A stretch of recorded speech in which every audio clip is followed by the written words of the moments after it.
Hi, I'm Pastor Steve Talmage of Love of Christ Lutheran Church in Mesa, Arizona. And Pastor Nanette Christofferson and I continue to offer weekly online brief looks at upcoming lectionary readings. The Old Testament reading for August 9th, 2020 is found in 1 Kings chapter 19, verses 9 to 18. I encourage you to pull out your Bibles and spend a little time in reading 1 Kings, particularly where the ministry of Elijah starts, and moving through this chapter that we're going to look at today. This is a familiar story, and many of us have heard this growing up in the church. And just a little bit of background as you dig into 1 Kings 19. First, Elijah. Elijah's name means, "My God is Yahweh."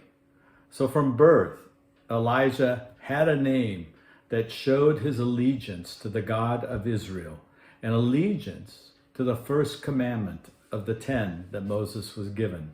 I've included a little map so you can see some of the places that are named in the reading and the traveling that Elijah does just in this little section that we're going to look at.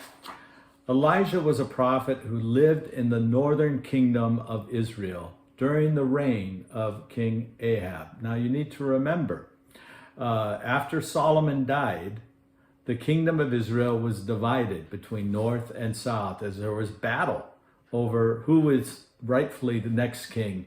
And so now we have the northern kingdom and we have the southern kingdom, which includes Jerusalem. Elijah's up in the north. He worked and spoke during the time of King Ahab, who many of us, when we hear Ahab, we think of Herman Melville's Moby Dick. That's where he got the name Ahab. The time period is believed to be around 871 to 852 BCE. Through Ahab's marriage to a foreign bride, which is always a problem if you read the Old Testament, a marriage to Jezebel, the daughter of the king of Tyre, it tells the story that this is a powerful woman from a time period where women didn't usually have that much power. But she was definitely very influential over Ahab. And in fact, she brought with her a whole entourage of the Baal cult system with priests setting up temples because that was the god of her homeland. Some of you have heard the name Baal, and as I said, Jezebel was devoted to worshiping Baal, and Baal was a Canaanite deity, and he was a deity that focused on fertility. And so in the time of Elijah, everything was driven by the ability to have fertility, to have children, to have crops, to have livestock reproduce, because that was your security, that was your welfare, that was your future. Worship of Baal was a broad practice in the northern kingdom, in the ancient Near East as well.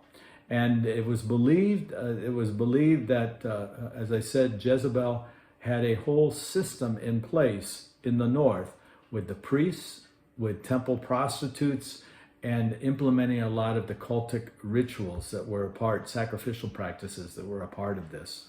I have a little image of Baal holding a child.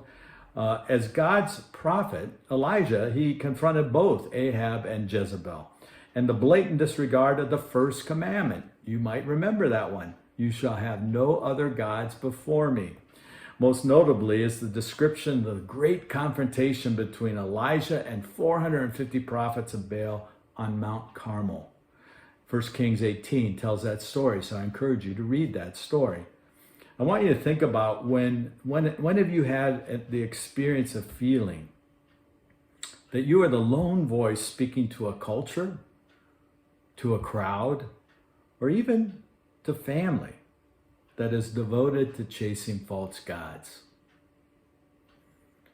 Elijah has a big job. And at this point, it seems like he is the only one speaking up for God.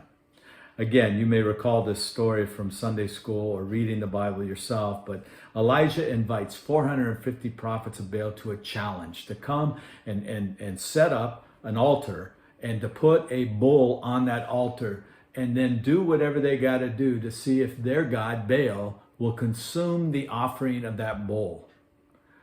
As the story goes on in 18, they danced and they pranced and they prayed and they did all sorts of things, but there was no movement of Baal, and the bull remained on the altar.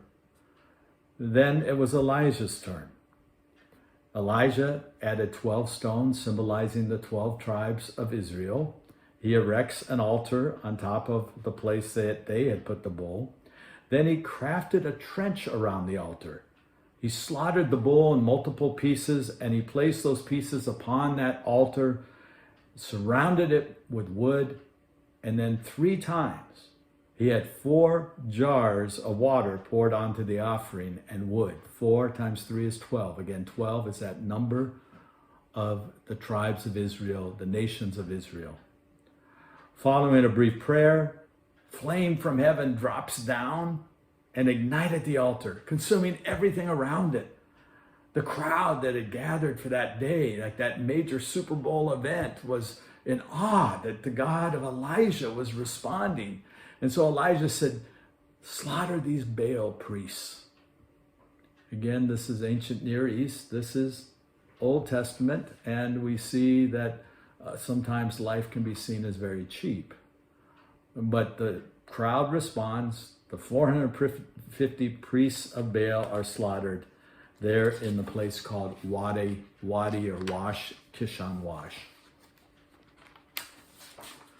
Well, this incites the wrath of Queen Jezebel. She sends a messenger to Elijah with these words, "So may the gods do to me and more also, if I do not make your life like the life of one of those prophets you slaughtered by this time tomorrow."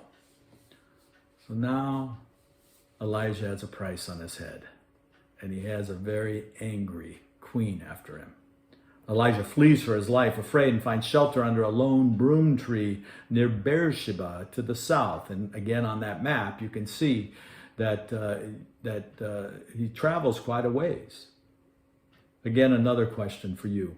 When have you had the experience of going through a powerful, emotional, positive, spiritual experience only to come back to reality, where you find yourself being criticized, rejected, and even threatened? That's what happened to Elijah. Elijah is so depressed and despondent to the force working to destroy him, he is ready to die. In 1 Kings 19:4, we hear, "It is enough now, O Lord. Take away my life, for I am no better than my ancestors."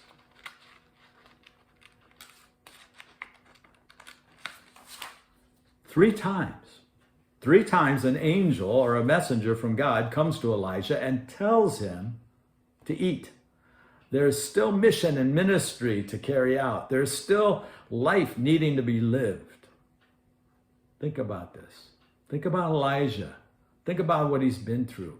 Think about your own journey of faith. When have you experienced a messenger from God gently pushing and prodding you to keep going and realize God is not done with you yet? Elijah travels to Mount Horeb or Mount Sinai and takes shelter in a cave. You know that Mount Sinai is that place where Moses received the 10 Commandments, the 2 tablets with the 10 Commandments from God 600 years earlier. And it is here that Elijah pleads his case to the voice of God, wanting to give up, quit, and die. He repeats this phrase in both Kings, first 19:10 and 19:14. I've been very zealous for the Lord, the God of hosts, for the Israelites have forsaken your covenant, thrown down your altars, and killed your prophets with the sword. I alone am left, and they are seeking my life to take it away. Dr. Martin Luther King Jr. wrote these words, "The ultimate measure of a man is not where he stands in moments of comfort, but where he stands at times of challenge and controversy."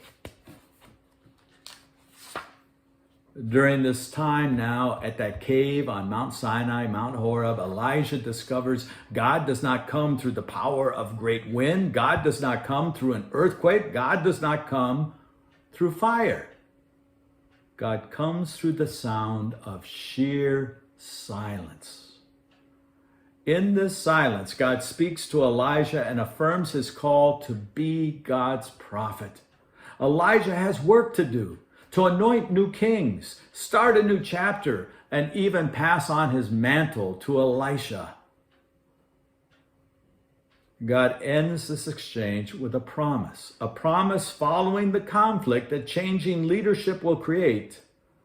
Yet I will leave 7,000 in Israel, all the knees that have not bowed to Baal, and every mouth that has not kissed Baal. In this little passage, God says to Elijah, no matter how dark, difficult, dejected, or despairing things may appear in the immediate, God demonstrates God's presence through angelic messengers, a voice in the midst of sheer silence, and through a remnant of others committed to the work and mission of the Lord. Chapter 19 reveals that following the path God is leading is hard, it's difficult, and it can take just about everything one has. But doesn't anything of lasting or eternal value require the most we have to offer? I think Elijah has some powerful words, and the Lord has powerful words to speak to us today in August 2020. I close with words that the late Representative John Lewis wrote. Ours is not the struggle of one day, 1 week, or 1 year. Ours is not the struggle of one judicial appointment or presidential term. Ours is the struggle of a lifetime, or maybe even many lifetimes. And each one of us in every generation must do our part. God bless you as we travel through this summer. God bless you as we listen to the prophets of old, as well as the teachings of Jesus, as we seek to be faithful in following him so that others might find hope and encouragement and comfort, even when it's very difficult. God bless you.